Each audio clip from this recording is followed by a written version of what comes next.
2018ko eta 2019ko mobilizazioak ikaragarriak izan du zirela, hori argi dago, agerian geratu zen.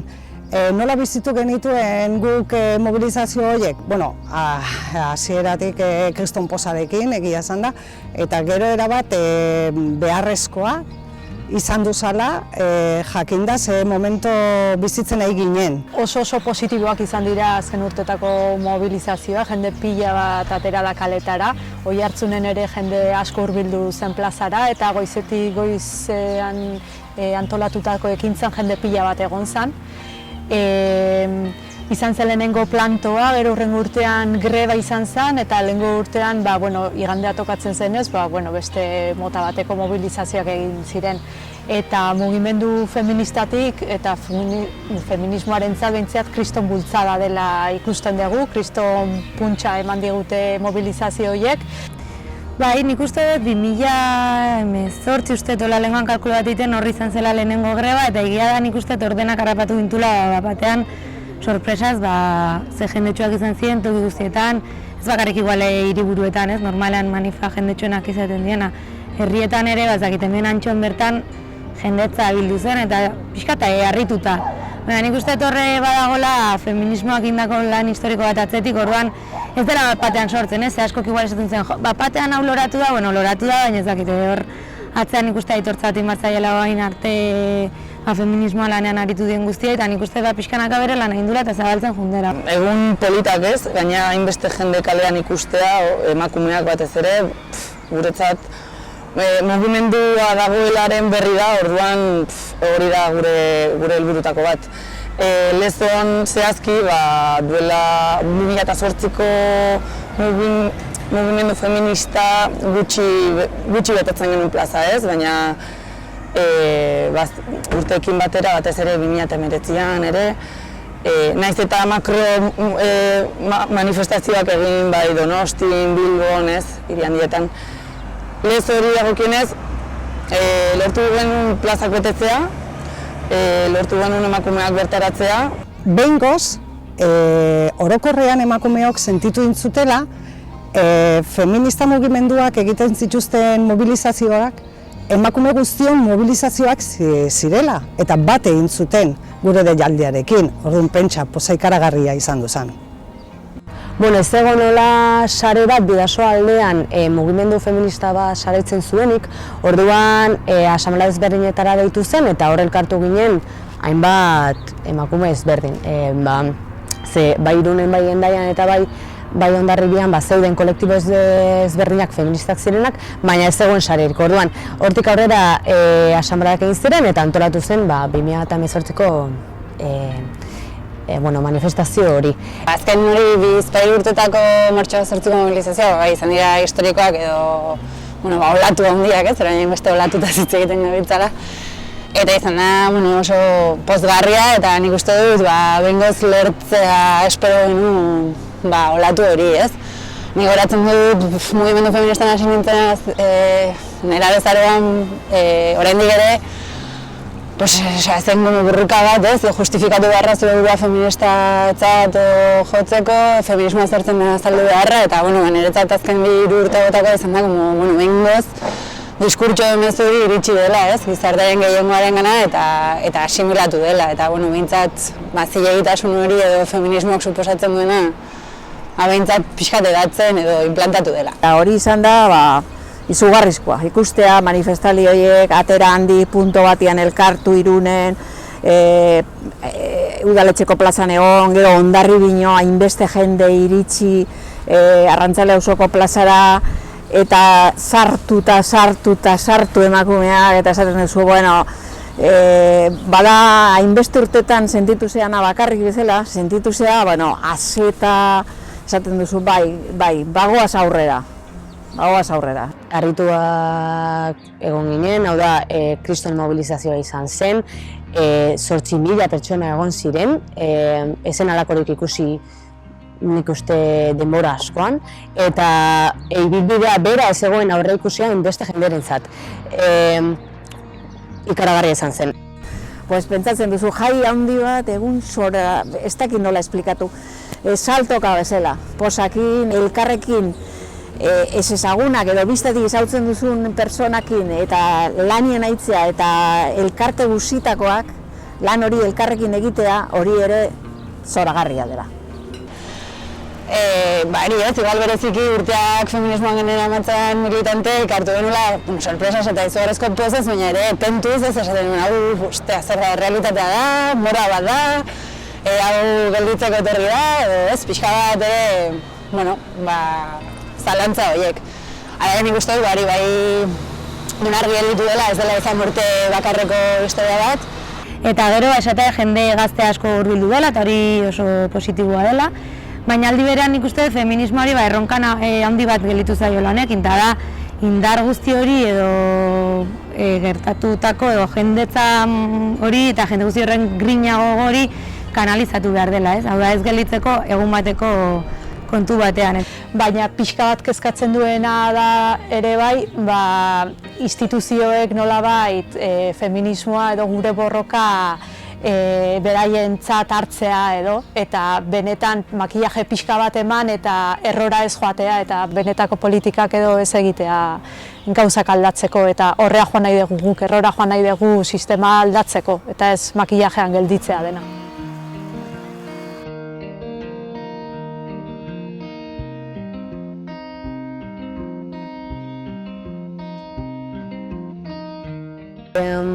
Jada urte bat beteko dugu COVID-19ak kriston izurrite testu inguru batean kokatu gaituenetik, eta horrek dimentsio ezberdinetako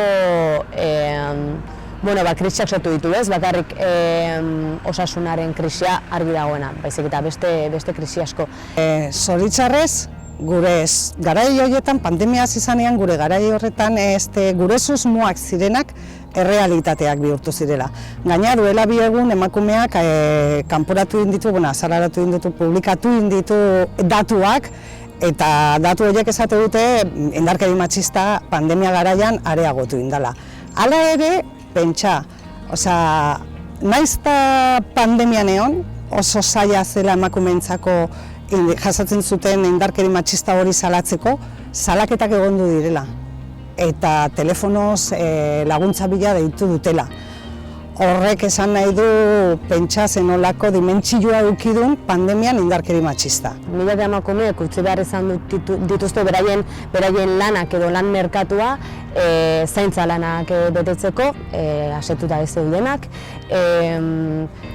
Eraso matxistek ez dute eretenik izan, emakume askok bizi behar izan dute beraien erasotzaileekin. Ez dakagu datu baten erregistroa, baina kontatu dizkigute pertsona batzuk nabaritu dutela agian lehen violentzia bezala identifikatzen ez dutena, hainbeste denbora etxean egonda eta erasoak jasaten, balio izan bide konturatzeko batzutan, ostras, violentzia jasatzen ari nintzen eta nintzen konturatzen orain arte. Eta bestaldere aipatzea, ez toki askotan entzun duguna, baina da pandemia eta itxialdian, askok eta asko bere erasotzaileekin egon behar izan dutela etxean, ze badakigu eraso matxisten ehuneko handi bat etxean gertatzen dela eta ez igual sinitxarazi nahi duten bezala hor kalean edo zein ez daize erasotzaile monstro, ez etxean dauzkagu gure anaiak, gure aitak eta gure osabak dira. Orduan, emakume guztiek sufritu behar izan dutena, aipatu behar da. Krisi ez da bakarrik osasun krisia izan, gelditu dira agerian gizarte honetan dauden beste 1000 krisi, adibidez zaintzaren inguruan zerbait egin behar dela argi ikusten da. Eta esaten duzun bezala, krisi honek kolpatu du batez ere emakume zaurgarri horiek kolpatu ditu, ez? Egoera irregularrean daudenak, prekarietatea agerian gelditu da, arlo askotan, arrakala digitala, emakume askok zaintza lanetara bueltatu behar izan dute eta lan merkatutik atera behar izan dira, eta ondorio latzak izan dira. Berdintasuna etxean ez dago, eta naiz biek itxian gelditu, ama beti egiten du doblea baino gehiago, eta ze gertatzen da, lertuta dagoela, emakume guztiak daude lertuta. Zertik, zaintza eta dena guretzako da, eta hori lortzen da berdintasuna, baina egiazko berdintasuna. Ama asko daude gaina bakarrik, zertik, separatzen dira edo ama bakarrak, eta horiek aurre ateatzeko eta lanik gabe gelditu dira. Dago krisis handi bat eta emakumeengan askoz gehiago. Datuak ere esatu dute, emakume askok lan mundutik atera barri izan dira azken urte honetan, ezin zutelako asumitu, pandemia honek eragin dituen zaintza beharrak eta lan munduan zeukaten dedikazio hori. Orduan, positibo alde batetik, bengoz, mugimendu feministatik, beti eramanen diskurso hori, zaintza erdigunen jarri behar da, eta hori, nik uste, lortu dela zentralidade hori ematea, baina, emaitza edo agerian gelditu dene, tristea, ez? Ebendik ere, lan asko dagoela egiteko hortan, eta parekatzeko asko dagoela generoen artean, eta orokorrean sistema ere eraldatu beharra dela. Ez da zaintza bakarrik, ez? Gero bakarra da sentsazioa ere, ez da bakarrik emakumeon ematen, baina egia askotan emakume aurpegia duela, eta azkenan prekarietateak nik uste emakume aurpegia duela, eta honek hori azaleratu duela.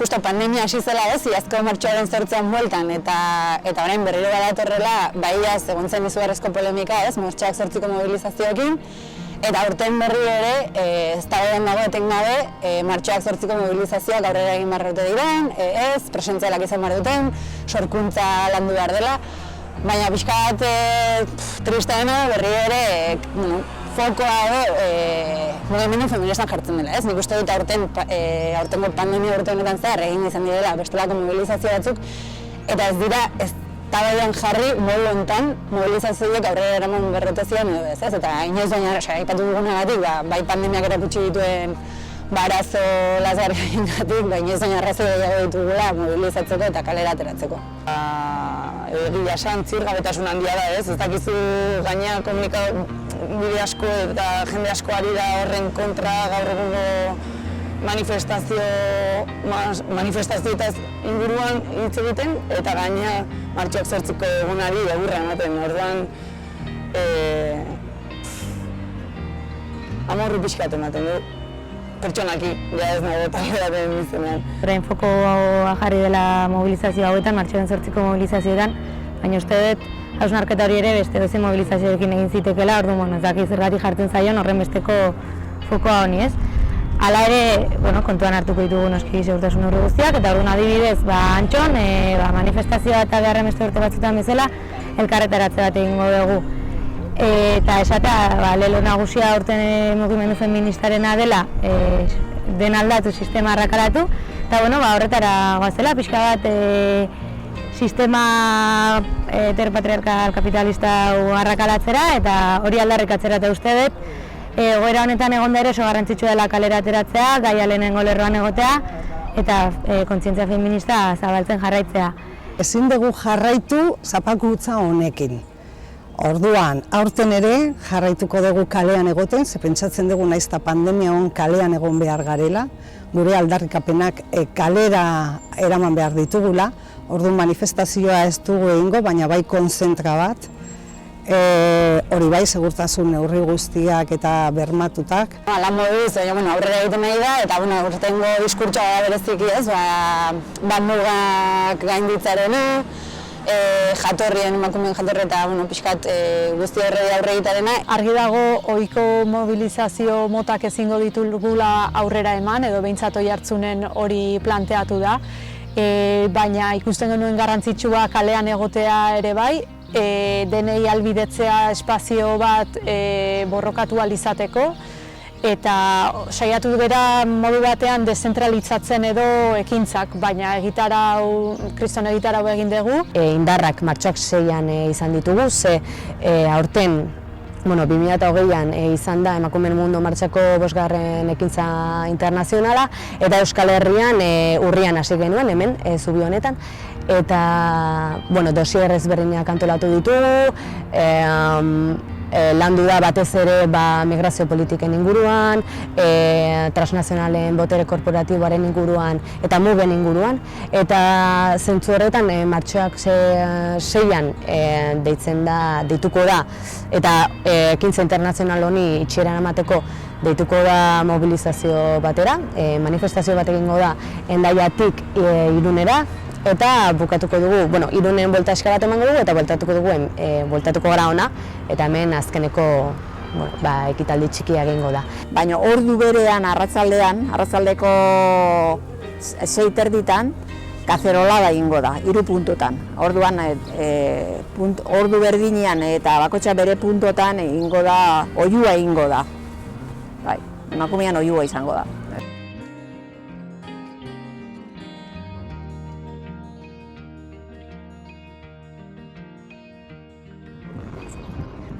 Azken ez bezala esatea, hori ez, gaur egun bizitzen ari geran krisi hau ez dela oraingo krisi bat, orain lertu da agian edo azaleratu da, baina krisi hau ez da pandemia honekin edo koronavirusarekin etorri, eta hori oso argi gelditu da, hori ez, lehen esan dudana, emakume aurpegia du krisi honek, eta emakume bereziki izan da kolpetua, orduan hortan jarraitu behar degula. Esaten da, pertsonala politikoa da, eta asko ez da behar mugimendu feministan azkenean gure gorputza ere dela gure lehenengo batalla politikoa, feminismotikan, eta nik uste dut zaintzaren debate zabal hontan, azkenean zaintza ere oso abstraktua da batean ere, agian hortik hasi behar dugula, ez? Gure burua zaintzen eta norbera ondo egoten, eta gure buruari zilegitasun hori ematen, eta ondo gaudenean gu lortuko dugu beste guztia ondo egotea eta aurrera egitea. Ezinbestikoa dela, indarkeri matxista dauzkan multidimensionalak diren eure irudi guztiak identifikatzea, ikustaraztea eta jarraitzea salatzen. Animoa, pandemia honetatik aterako dela eta aktitud bat hartu behar dela, baina aktitud positiboa, eta aurrera, aldugu eta emakumea gehiago aldugu eta. Esan nahiko nuke Bidasoaldea moduan eta mugimendu feminista moduan ardura hartu behar dugula sistema arrazista batean ditugun ardura horiez, kontziente izan behar gara, identifikatu behar ditugu sistema arrazista honetan guk ditugun privilegioak eta alternatibak sortu behar ditugula Beti da nik esaten da ez, mugimendu feministaren bertutetako bat irudimen txuba izatea dela, eta horre itiraka nik uste dut lortu degula gure aldarrikapenak kalean egotea eta esatea ez dugula zurik eta morerik onartuko, benetan sistema barrutik aldatu nahi dugula eta sistema heteropatriarkal, arrazista eta kapitalista honekin bukatu nahi dugula. Horiek dira gure aldarrikapenak, errora joan nahi dugula dena eraldatzeko.